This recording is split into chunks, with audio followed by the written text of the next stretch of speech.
प्रतीक जी महाराष्ट्र से। श्री हरिवंश महाराज जी। महाराज जी, जैसे कि आपने काफी बार बताया है कि हमारे संचित पुण्य और पाप के अनुसार हमारे वर्तमान में सुख और दुख का निर्णय होता है। तो महाराज जी, मैं ये जानना चाहता हूँ कि हमारे संचित पाप और पुण्य खत्म हुए या फिर जल्द से ही खत्म होने वाले हैं, इस बात का वर्तमान में क्या लक्षण और संकेत परिणाम स्वरूप दिखाई देते हैं? स्फुरणाएं कम हो जाएंगी, पाप की कामनाएं नष्ट हो जाएंगी, कोई चिंता नहीं, कोई शोक नहीं, कोई भय नहीं, कोई उद्विग्नता नहीं, एक निर्भय, एक निश्चिंतता, एक निशोकता और भगवान में तन्मयता, ये लक्षण प्रकट होते हैं। बिल्कुल निश्चिंत, जब उधर खत्म हो जाएगा ना, इधर निश्चिंतता। पर ये तो होगी कब? जब पूरी नवधा भक्ति हमारे जीवन में अपना रंग लाएगी। श्रवण कथन सुमिरन सेवन चित लावहीं, अर्चन बंदन अरुदासंतन सख्य और आत्मसमर्पण, ये 9 लक्षण भक्ति बढ़ाई, तब तिन प्रेम लक्षण आ पाई। जब भगवत प्रेम प्रकट होता है, भगवत तन्मयता होती है, एक अद्भुत आनंद, न कुछ चाह, न किसी से मिलने की इच्छा, न कोई पद, न कोई जीने की इच्छा, न कोई मरने की चाह, एक अलौकिक स्थिति। तब सब संशय खत्म हो जाते हैं, सब संचित कर्म भस्म हो जाते हैं। बस हृदय अपने प्यारे के लिए विकल रहे तो समझो अब हमारा काम हो गया। अन्य कोई चाह न रह जाए, निरंतर अपने प्रभु के लिए विकलता आ जाए, यही जीवन का संकेत है कि अब आखिरी जीवन है, यही हमारा आखिरी जन्म है, जो हमारे हृदय में किसी भी तरह की कोई चाह ना, किसी तरह की कोई कामना ना, कोई वासना नहीं। स्वात्मारामम विषय मृग तृष्णा भ्रमयति, आत्माराम पुरुष कभी विषय मृग तृष्णा में भ्रमित नहीं होता, वो अपने प्रभु में ही लगा रहता है।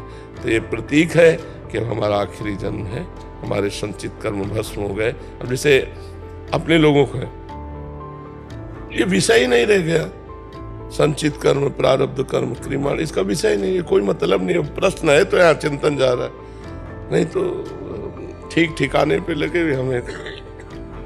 अब जो ही प्यारो करे सोई मन भावे, प्यारे का जो मनावे सो करे, जैसे मना, जो मनावे सो बुलवा दे, जो मनावे सो दिखवा दे, जो मनावे सो खवा दे, जैसे मनावे वैसे चला दे, जिस तरह से चाहे वैसे मुझे रखें। खत्म खेल।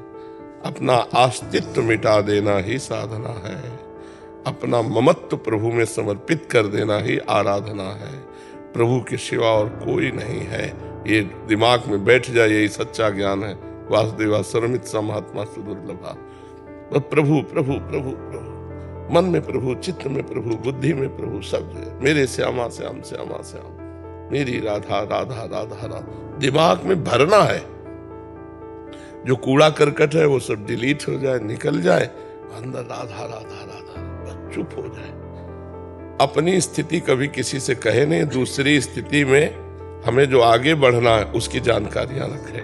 अपनी स्थिति किसी से बताए ना, जो आगे भागवती की स्थिति, अब जानकारी, अब इस स्थिति में वो अपने आप समझ में आ जाता है, अब इस स्थिति में हम पहुंच रहे हैं, इस स्थिति में पहुंचना है। दुनिया से नहीं, दुनिया से मतलब जो दुनिया से अपने को अलग कर लिया है वही भगत है, ये बात समझ लो। समिटे सो आशिक और फैले सो जमाना। जो फैल रहा है वो दुनियादारी में फंस रहा है, और जो धर्म कर्म सबसे पिंड छुड़ा के अपने प्रभु में चिपक गया, चित्त मन प्रभु में चिपक गया, मन प्रभु में लग। बस सुने न काहू की कही, कहे न अपनी बात, नारायण व रूप में मगन रहे दिन रात। बिरह कमंडल कर लिए बैरागी 2 नयन, मांगत दरस मधुकरी, छके रहते दिन रैन। बस अपने प्रभु से मतलब, ना काहू सो बोली वो, ना कोई व्यवहार, अपनी कुंवरी किशोरी को जियत निहार निहार। बस अपने लाडले प्रभु की तरफ चित्त बनती। महाराज जी, तो क्या श्री जी को जैसे नई नई चीजें पवाने की स्फूर्णा होती है, जैसे आज पिज्जा पवा देते हैं, आज बर्गर पवा देते हैं, तो वो भक्ति के अंदर आ जाता है? अब बच्चा, ये मन की बातें हैं, श्री जी को पिज्जा बर्गर नहीं चाहिए।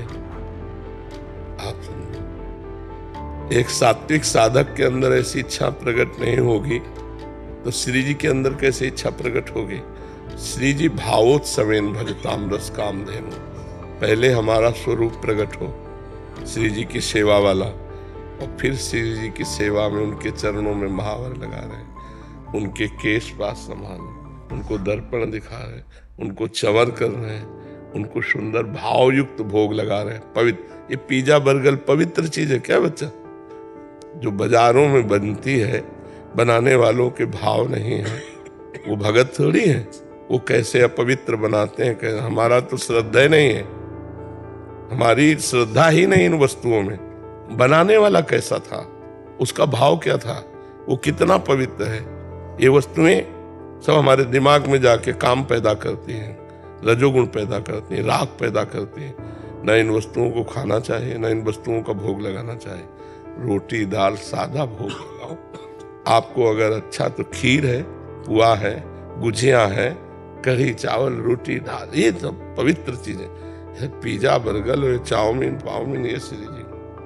महाराज जी जैसे एकादशी का व्रत रखते हैं जो लोग, क्या उनको भगवत प्राप्ति होती है?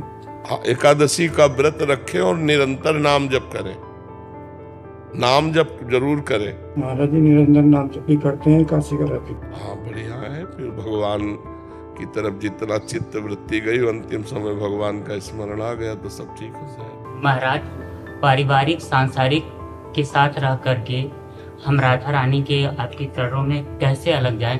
अगर हम अलग जाते हैं तो समाज बोलता है कि नहीं, हमने कभी कहा क्या कि संन्यास ले लो? संन्यास नहीं, जैसे कि उसी में लीन हो जाना। और तो क्षमता होती है। हम इस समय बैठे दो कार्य कर रहे हैं, अंदर हाहाकार मचा, तुम जान रहे हो, बाहर शांत बैठे हैं, अंदर हमारे क्या हो रहा है तुम्हें पता है? और जहाँ हम हैं वहाँ की बात जान जाओ तो निहाल हो जाओगे। हम बैठे हैं, तुम्हारे बीच में बैठे हैं, बिल्कुल स्वस्थ बैठे हैं, तो ऐसे थोड़ी है। क्षमता मिलेगी। एक तन्मयता है तो तन्मयता करते हुए हल भी जोत सकते हो, तन्मयता करते हुए प्रश्न का उत्तर भी दे सकते हो, तन्मयता में रहते हुए हर काम कर सकते हो। क्या गोपीजन की स्थिति छोटी मोटी थी? उद्धव जी जैसे महाज्ञानी जिनकी चरण धूलि चाहते हैं, वो क्या करती थी? बच्चे को खिला रहे हैं, पति की सेवा कर रहे हैं, घर लीप रहे हैं, धान कूट रहे हैं, दूध दूह रहे हैं, दही जमा रहे हैं, लेकिन वृत्ति कहाँ है? कृष्णाकार। लोग पागल बोलना शुरू कर रहे हैं। लोगों को लग रहा हो कि भजन करने वाले पागल होते हैं, ऐसे होते हैं। स्थितियां होती हैं। श्री सुखदेव जी ने जनक जी को गुरु माना, और जनक जी राजा, सुखदेव जी के शरीर में लंगोटी भी रही है। 16 वर्ष के दिगंबर महापुरुष, ऐसा वैरागी, ऐसा ज्ञानी महात्मा त्रिभुवन में नहीं हो सकता सुखदेव जी जैसा। और उनके गुरु जी कौन जानते हो? जनक जी। और जनक जी राज दरबार में सिंहासन में बैठे हैं। तो ये कोई न समझे कि ज्ञानी या भगत पागल हो जाता है। सम्यक रूप से व्यवहार का निर्वाह करते हुए भी भक्ति में चला जा सकता है। ऐसा नहीं कि भक्ति कोई पागल बना दे, नहीं। लड़के बच्चे परिवार सब ऐसे। गोपीजन बहुत सिद्ध महापुरुष हैं, उनकी संतान भी होती है, उनके परिवार भी है उनका। ऐसा नहीं, भक्ति के राज से को नहीं समझा, इसलिए ऐसा लगता है।